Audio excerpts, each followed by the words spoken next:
Well, here we are with Mr. Bluebird himself, Luis Dominguez. And in this video, you will see that he finally turned on the Bluebird's engine after how many years? 10 years. 10 years, y'all. 10 years. Ese motor yo lo había hecho nuevo hace 10 años atrás. Yep, it was definitely new 10 years ago. y lo prendimos hoy. Ese motor está hecho para un cuarto de milla o para usarlo para la calle. Tiene 13-1 de compresión. It has 13-to-1 compression. It's street legal, but it's made for a quarter mile. So, let's see. So we'll see what happens now, right, guys? Yes. Así que ya veremos. Bluebird Performance. Stay tuned, guys. Stay tuned. And don't forget, the world is flat. Volkswagen. Hey, how you doing, guys? That's the motor. I've been starting on for almost 10 years. So let's see how it gets together. That motor is for 1.8.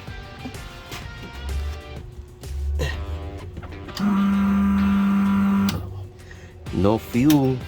I don't gotta really feel. Oh.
Me, Bluebird Performance.